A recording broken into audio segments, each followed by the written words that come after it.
Good afternoon, everyone. My name is Gözde Dumantaç, and I'm a postdoctoral researcher at Ege University in chemistry department.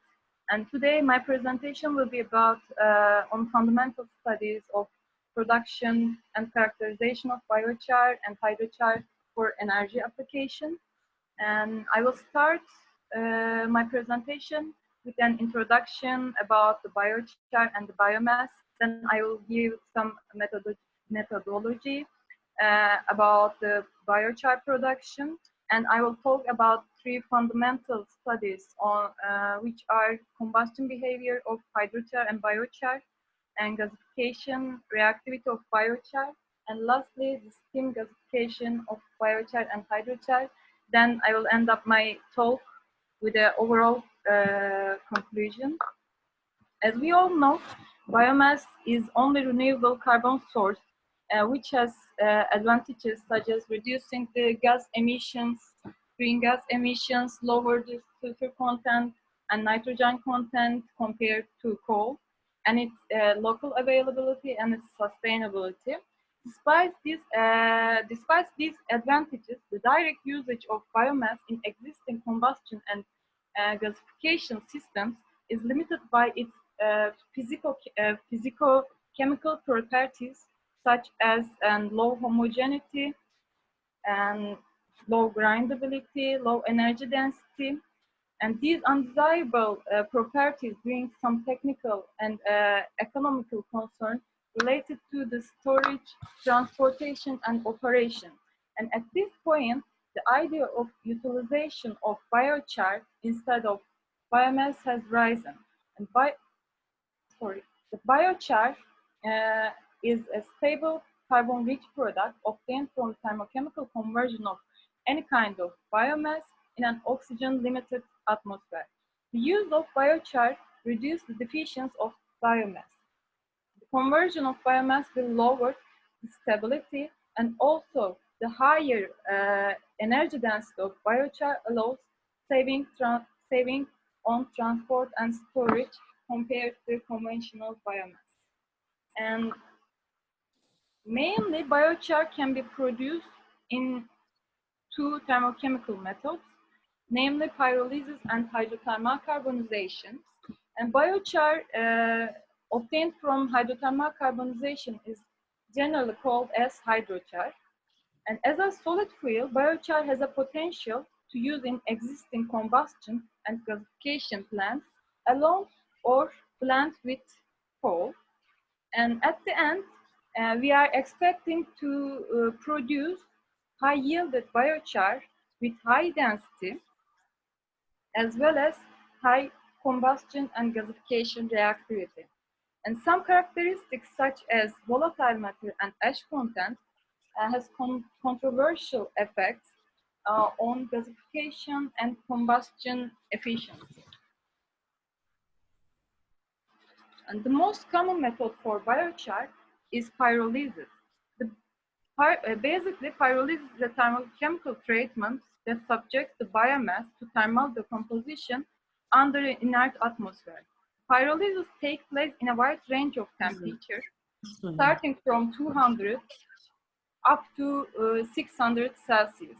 And slow pyrolysis is usually preferred as a pretreatment of biomass because it gives high yield of biochars. And the first step of the pyrolysis is drying of biomass. Subsequently, dehydration, decarboxylation, and decarbonylation reactions takes place with increasing the temperature. And the pyrolysis conducted at temperature lower than 300 or 350 is also called torrefaction. Another thermochemical method is hydrothermal carbonization. Is a new technology, but it received an increasing attention due to the possibility of processing wet biomass. HTC involves the application of heat and pressure to biomass in an aqueous medium. Compared to pyrolysis, the HTC takes place at lower temperature. And different from pyrolysis, HTC reactions is initiated with hydrolysis to form the water-soluble organics. The hydrochar can be formed either two pathways: direct conversion of biomass and secondary reactions of soluble organics which produced during the hydrothermal carbonization. And my first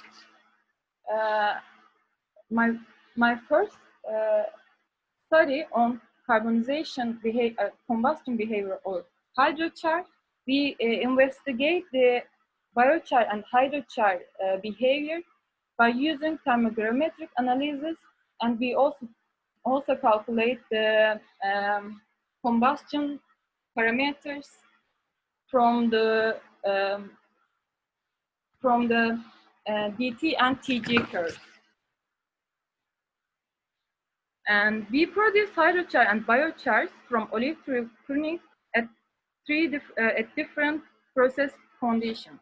In case of HTC process, a mass yield of hydrochars varied between 40 and 60%, except for 200 and 220 with no duration.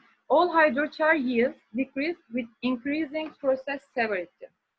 And in case of 200 and 250 with no duration, the energy yield is quite lower due to the energy density. This is because the duration because the reaction time at HTC temperature was not enough to initiate the decarboxylation reactions as well as the secondary char formation. On the other hand, at higher temperatures, energy yields did not significantly change. There is a competitive reactions occurred at higher temperature. One is decarboxylation and secondary reactions, which increase the energy density of the hydrochars, and the second one is decomposition reactions resulting in lower hydrochar yields.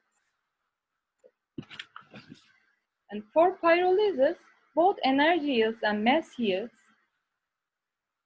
dramatically reduce with increasing the pyrolysis temperature, since the composition reactions are dominant at higher temperatures. And here is the fuel properties of biochars and some selected hydrochars. And ash content of hydrochars are almost same and lower than that of biochars due to dissolution of alkali and earth alkali metals during the HTC process. And it's an expected result that increasing the pyrolysis temperature results in higher ash content in char. For both processes, volatile matter and oxygen content decrease with increasing process severity. And fuel ratio indicates the ease of the combustion. And in literature, it's stated that biochar having fuel ratio less than 1.5 can easily burn. And since the fuel ratio is inverse proportional to volatile matter, higher temperatures led to retard combustion. And of course, it's not an indicator of combustion behavior. And it's also keep in mind that the high amount of volatiles may cause fuming and smoke during the combustion, which is harmful for a gas filter system. And another important factor is heating value, and heating values are slightly higher than that of the heating values of hydrochar is slightly higher than that of biochars. This is probably due to the high ash content again, and also the loss of hydrogen at higher pyrolysis temperatures.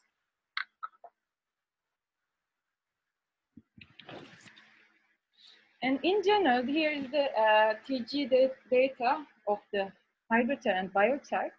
And in general, DT curve has main two peaks, and first one is the volatilization step, and second is related to char combustion. In case of pyrolysis, the first peak intensity weakens significantly at higher temperature, since hemicellulose and cellulose uh, was almost decomposed at this temperature. For hydrochars, both duration and temperature had an influence on intensity of the first peak. Uh, the first peak are getting smaller with extending the duration, and it's more pronounced at higher temperature.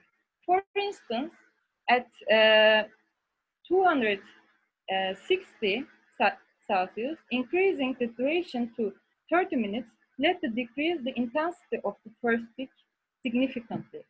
However, the first peak was the first peak can be still observed in hydrochar obtained at 200 and 220 at the longest duration times.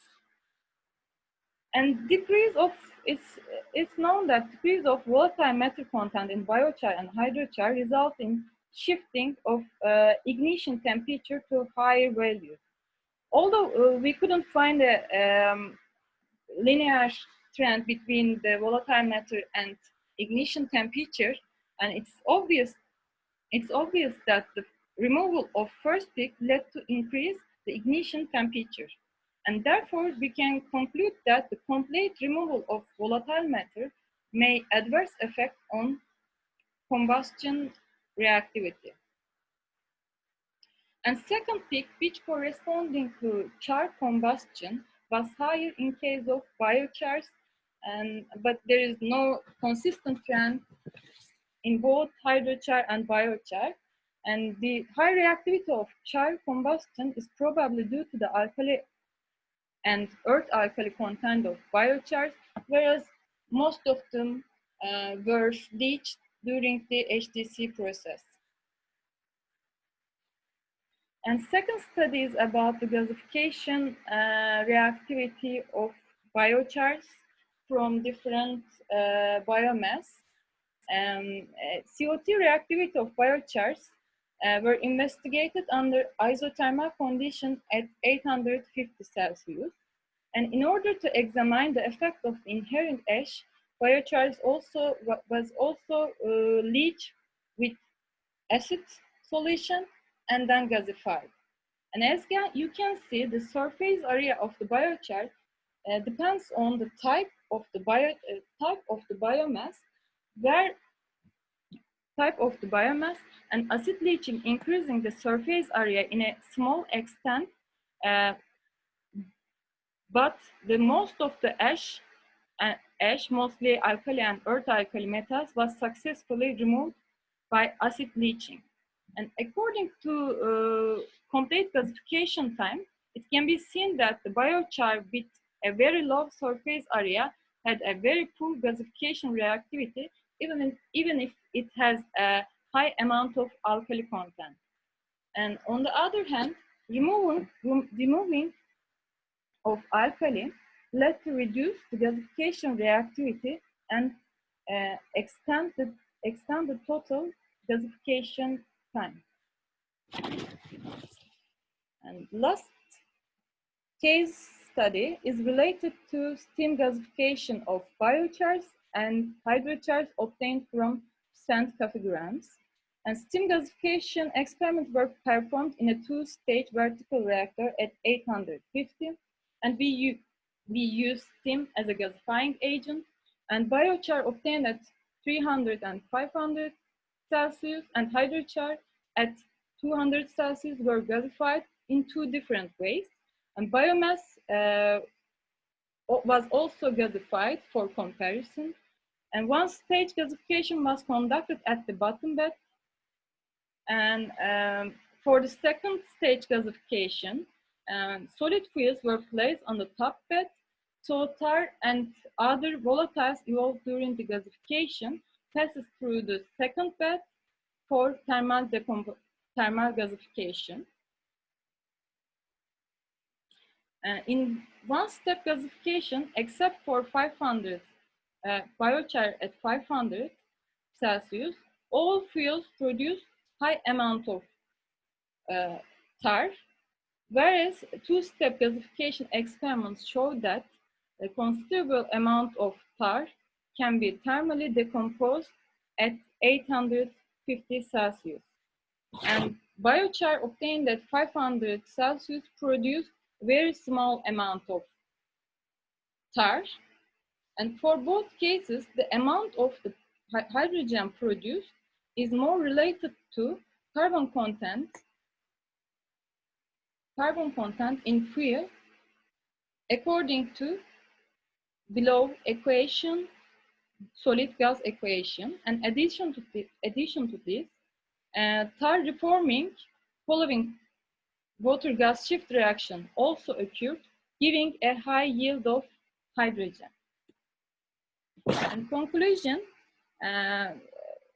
for overall these results, biochar and hydrochar can be produced from various types of biomass via slow pyrolysis and HTC, hydrothermal carbonization. The properties of biochar strongly depends on the process type and conditions, as well as the biomass type. And co-processing of hydrochar and biochar instead of biomass is possible with ratio of higher than 10%, which is suggested for biomass coal blends. And total removal of volatile content may lead to reduced combustion reactivity of biochars and hydrochars. Therefore, the low temperature pyrolysis is more suitable for the combustion. And inherent ash content is also important for both combustion and gasification reactivity, but it should be kept in mind that the high amount of alkali in ash has a risk of the slugging and falling in combustion and gasification systems. Thank you.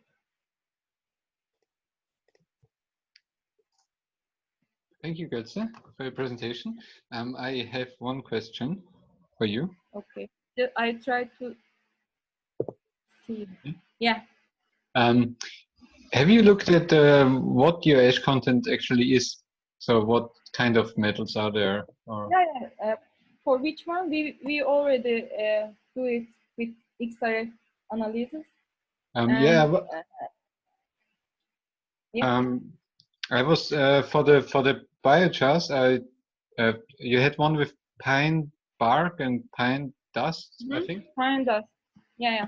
I think you mentioned this one. Yeah. Yes. So do you know what, or can you remember what was in the pine bark? What kind of inorganic matter was it? Potassium or? Potassium and calcium. Mostly potassium and calcium. Actually, okay. You can. I can check, but it's in our paper, and it's mostly after washing with acid washing. Mostly the potassium and calcium removed is already removed. Do you know if that would be also possible with water washing? No, I don't think so. Yeah, maybe small extent, but maybe if there is sodium or something, so you can wash with natural water. But if you need to remove the alkali metals, you need to wash it with acids, actually. You got also a question from Rohit Vidara. Is it better to combust wood waste or to use a gasification process, which appears more expensive? Of course, gasification is more expensive because you need a higher temperature. But at the end, you have available product, which is hydrogen. So I think it depends what you want. Because if you have an existing, for example, combustion system, so you can burn your biochar with coal and you can produce electricity, but the aim is to produce the hydrogen, so you can do gasification.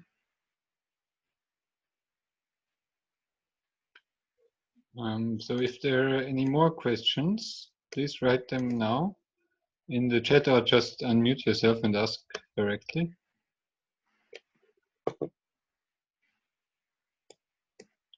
I think we will give it a try.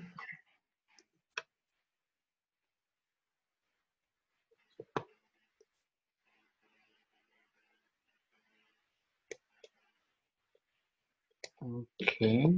So maybe I use the time to advertise our next webinar in 2 weeks' time, which will be one part from Paul Anderson about his new kiln technology, and the second one I just have to check again. Yeah, it's Stella Foster from the University of Leeds about X-ray microtomography. So you will receive your reminder email. And I think if there are no more questions, then thanks again, Göste. Thank you. I hope you're fine in Turkey. And yeah, I'm still at home. and yeah, so I hope I see you all next time in 2 weeks.